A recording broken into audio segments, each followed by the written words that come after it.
Asante sana Imani.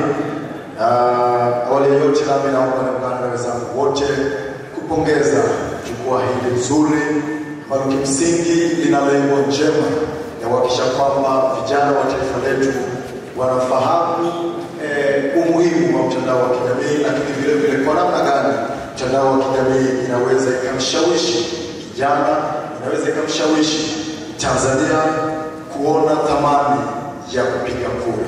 Kwa hiyo niseme kwamba niwapongeze sana DW, Star TV pamoja na RFA, lakini na wenzangu wote ambao mpo hapa, Dickson pamoja na Imani na yangu hapa. Nikija moja kwa moja kwenye swali la msingi. Kwanza, jambo la kwanza, kama vijana, kama Watanzania, kama watu wa dunia hii, lazima tukubali ya kwamba dunia sasa imebadilika. Kwa kuwa dunia imebadilika, manake sasa mambo mengi tutakumbuka kwamba zamani kupata tu taarifa ya habari ama jambo likitokea, kaka zangu wakubwa na profesa tukao najua, utaenda kwa mwenyekiti wa kijiji kwenda kusikiliza kwamba nini leo kimetokea huko Dar es Salaam, nini kimetokea huko Mwanza. Lakini sasa hivi mtu yuko kule Rorya, habari inatokea Dar es Salaam na sasa hivi inatokea hapa Chuo Kikuu Sauti, wanatufuatilia. Hilo la kwanza lazima tuone kwamba ni sababu kuu na jambo muhimu ya uwepo wa mitandao ya kijamii katika dunia hii. Mitandao ya kijamii inaweza kuwa bora na inaweza ikawa mbaya, inategemeana na kwamba wewe mtumiaji unaitumia kwa namna gani. Tumetambua na tumeona vijana wengi katika taifa hili na duniani kote sasa hivi wanafanya biashara kupitia mitandao ya kijamii. Mtu ana duka lakini anakwambia anauza nguo na anafanya delivery kwa watu. Hiyo ni kwa sababu ya mitandao ya kijamii. Sasa dhana inakuja pale mtu anapoiona mtandao hii sasa kama kwa kuitumia katika mambo asi, hapo ndipo tunapopaswa kukemea kwa nguvu zetu zote. Hapo ndipo tunapaswa kuona ya kwamba watu hawa watatuondoa kwenye msingi. Sasa ni kwa namna gani mitandao ya kijamii inaweza ikamshawishi mtu kupiga kura, ama ikafanya mtu akaona umuhimu ama thamani ya kupiga kura? Ni kama ifuatavyo. Jambo la kwanza, kupitia mitandao ya kijamii tunaweza tukasikiliza hoja za vyama mbalimbali vya siasa.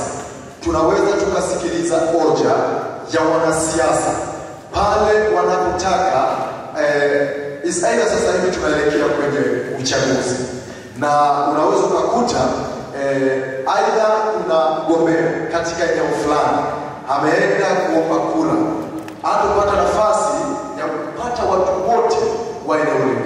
Kupitia mtandao wa kijamii unaweza ukafuatilia ukajua alikuwa anazungumza nini, hoja zake ni zipi, na kupitia kwa hoja zake hizo ambazo umeziangalia kupitia simu yako, kupitia mitandao ya kijamii, inaweza ikakufanya ukawa na maamuzi ya kwamba mimi sasa naenda kumchagua mtu yule, hata kama ukuwepo kwenye sehemu ya kampeni yake pale alipokuwa anafanyia kampeni.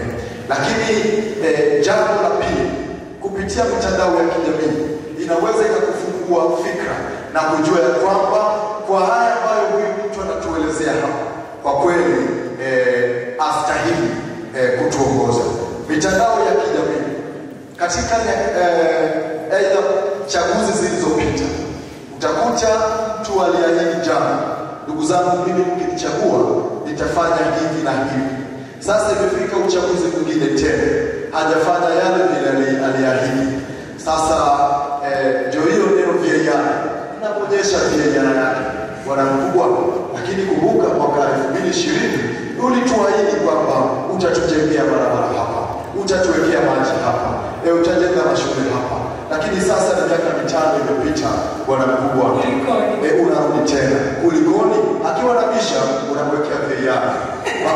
Haya ni maneno yangu ama ni maneno yako? Sasa kupitia mitandao hiyo ya kijamii inaweza inasaidia kwa kiwango kikubwa sana kuweza kufanya maamuzi sahihi. Kwa sababu tunasema kama huyu mtu alitudanganya kwa miaka 5 na udhibitisho na ushahidi huu hapa hajatekeleza haja roho, ananishawishi vipi tena kumwamini, kumpa mitano tena? Neba kwa mchache sana tutaangalia chaguzi mbili zilizopita, chaguzi za mwaka 2015 2020. Tumeshuhudia namna ambavyo mitandao ya kijamii inafanya kazi hii. Lakini ukiangalia mitandao hii ya kijamii, aina ya maudhui ambayo imekuwa ikiwekwa katika mitandao ya kijamii, je, yanaweza kubadilisha mwelekeo wa mpiga kura na yanajikita kwenye hoja ama ni hoja? Nitarejea kwenye hoja yangu ya msingi ya kwamba mitandao ya kijamii ni nzuri kulingana na unavyoitumia. Mtandao wa kijamii ni mbaya kulingana na unavyoitumia. Sasa katika hii dunia wote hatuwezi kuwa tunapenda tu siasa, hatuwezi tukawa tunapenda tu mpira, hatuwezi tukawa tunapenda tu burudani. Lazima watakuwepo kundi fulani wanapenda siasa, kundi fulani wanapenda michezo. Sasa kundi lile ambalo linapenda michezo, mitandao ya kijamii vile vile inawaburudisha kwa kuwa wanafuatilia mambo yao, na kundi hile ambalo linapenda masuala ya siasa nao watatumia mitandao. Lakini sasa kwa kuwa hapa tuko na vijana wenzetu, nami nitumia nafasi hii kuambia ya kwamba kuna watu wengi wamekuwa wakisema kwamba siasa ni wazee, siasa ndio inayoamua kila kitu. Siasa ndio inaamua wewe uvae nini, wewe ule nini, wewe usome nini, wewe unasoma. Sababu siasa ndio watu hata sasa hivi sio naweza kusema tu kwamba naomba tubadilishe mtaala. Kwa hiyo siasa ni kila kitu, na vijana tusiangalie siasa kama ni mchezo, kama watu wanasema mchezo. Hapana, inategemeana unatumiaje kura yako. Tumia kura yako vizuri, sasa kiongozi mzuri atakayekuletea. Asante sana Odemba, mzee wa vijana. Lilian, ukiwa uzoefu wako katika masuala ya vijana hisia afya, je, mnadhani wanawake vijana wanahusisha vipi katika mijadala ya kupitia mitandao ya kijamii, ikiwa pia kwa mujibu wa sensa ya watu na makazi ya mwaka 2022 inaonyesha wanawake ni milioni 31 kati ya wakazi milioni 61, sawa na 59% katika kuchukua kufanya maamuzi. Kwa hiyo ushiriki pia naweza nikasema kwa kifupi, ushiriki wa watoto wa kike ama vijana wa kike kwenye mitandao ya kijamii katika masuala ya mijadala ya kisiasa unaongezeka ukilinganisha na zamani, lakini unaweza ukawa unaathiriwa na hadhi ya watumiaji wa mitandao ya kijamii kwa ajili ya kufikisha sera, lakini pia unaweza kuwa unaathiriwa na ukatili wa kimitandao ambao umekuwa mara nyingi ukitokea. Watoto wa kike ama vijana wa kike mara nyingi wanapokuwa wanakutana na kauli kali ama lugha ya matusi, naweza nikasema kwenye mshakamano wa mijadala ya kisiasa, wao wanafikiria zaidi athari baada ya kuchangia. Lakini pia kwa upande wa mtoto wa kiume inaweza ikawa ni tofauti, akashuhudia kama changamoto kwenye hiyo mijadala kulingana na jamii ambayo imemlea mtoto wa kike. Pia asante sana, na sasa ni kupe kipaza Charles Jamii Afrika. So kilichokuwa kinatokea ni kwamba ilikuwa ni kama mimi kama niko nyumbani siwezi kuchangia kile kitu ambacho kinaongelewa kwenye TV. Kuna segments baadaye zikaletwa kwa ajili ya wananchi na nini, lakini kwenye dunia ya sasa hivi mimi kama nina Instagram na nina dukuduku langu, literally naweza nikalipeleka kwa mwanasiasa yoyote kwenye account yake Instagram. Kwa mojawapo ya kitu kikubwa ambacho social media au mitandao ya kijamii imeweza ni katika kuhakikisha kwamba siasa, yani ile narrative, wanasiasa peke yake hawashape narrative ya siasa. Yani kila mtu kama na account ya Instagram, na account ya Jamii Forums, na account ya Twitter, anywhere naweza nikaenda ile sauti yangu naweza nikapaza sauti. Kwa hiyo hicho ni kitu kikubwa sana. Sisi kwa mfano Jamii Afrika na ile jukwaa letu la Jamii Forums, nadhani wengi ndio wanafahamu. Kwenye uchaguzi wa sasa hivi tunaelekea kwenye uchaguzi, tumeshapokea views zaidi ya 7,000. Watu wanaandika mada mbalimbali, kwa sababu Jamii Forums unaweza ukaenda kuandika mada yako na ndugu lako na kero. So far bado tunaingia kule kwenye uchaguzi, lakini tumeshapokea views zaidi ya 7,000. Watu wana comment kuhusiana na vitu mbalimbali. Lakini lakini vile vile hata kwenye uchaguzi wa serikali za mitaa tulipokea threats au machapisho ya watu zaidi ya 1000. Kwa hiyo mnaweza mkaona kwamba sasa hivi hata sisi wananchi wa kawaida, tofauti na zamani, kupitia mitandao ya kijamii tunaweza tukashare narrative. Kwa hiyo nadhani, lakini pia sio tu kwenye mitandao ya kijamii. Kwa mfano sisi Jamii Afrika tuna ile session ambayo inaitwa wanaita X Space. Ni kama tunatengeneza session on Twitter, alafu wananchi wanakuja wanatoa maoni yao. Kwenye kipindi cha kujiandikisha tulifanya X Space na walikuja watu wengi, watu zaidi ya 5000. Kwa hiyo unaweza kuona kwamba zamani ilikuwa inabidi usubiri saa 2 taarifa habari uangalie, lakini sasa hivi mimi nimeona kitu mbunge amefanya, sitakipenda, nitaenda pale nitaandika maneno yangu, nitatoa dukuduku langu, nimemalizana naye. Kwa hiyo nadhani hicho ni kitu kikubwa.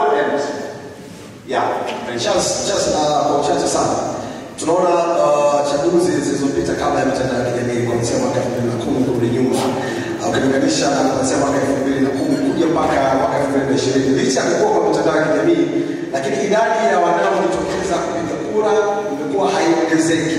Tunaipa vipi thamani mitandao hii ya kijamii katika ushawishi? Kama yani tunaitumiaje ili kuendelea kueleza? Tunaipa vipi thamani? Tunapata labda pengine tunaona nguvu gani katika mitandao ya kijamii ukilinganisha na miaka ya nyuma ambayo hakukuwa na mitandao ya kijamii, lakini unaona idadi ya watu ambao wanatokeza kupiga kura ilikuwa iko sawa sawa na kipindi hiki ambacho idadi ya wapiga kura inaonekana kuwa sawa sawa na kipindi cha nyuma, miaka 90, miaka 2005 huko. Sawa sawa. Nadhani huo ni upande mmoja ambao nimeusemea, lakini muda mwingine kuna sio naweza nikasema default au naweza nikasema kuna some sort of program like kwamba kuna namna ambayo pia watu ambao wanatumia mitandao ya kijamii kuhamasisha watu wasishiriki kwenye mambo ya uchaguzi. Kwa hiyo kuna negative watu wako kinyume na chaguzi. Yes, kuna negative lakini pia kuna positive. Sure. Yes. Kwa hiyo meanwhile nadhani wewe kutokana na tofauti kwamba pamoja na kwamba tunatumia mitandao ya kijamii kuhakikisha kwamba yani kuhamasisha, kwa mfano sisi wakati zoezi la registration watu kupiga kura inaendelea, tulifanya X Space ya kuomba watu waongezewe muda. Kuna wananchi walienda kwa maoni yao. After that kweli Dar es Salaam wakaongeza kama siku 2. Kwa hiyo ilikuwa ni kitu. Lakini pia kutokana labda na hali ya kisiasa na vitu vilivyo, kuna aina nyingine pia kwamba watu wanaweza pia kutumia mitandao ya kijamii kuhamasisha watu wasishiriki. Kwa hiyo ni both ways. Nadhani ndio maana namba pia iongezeke.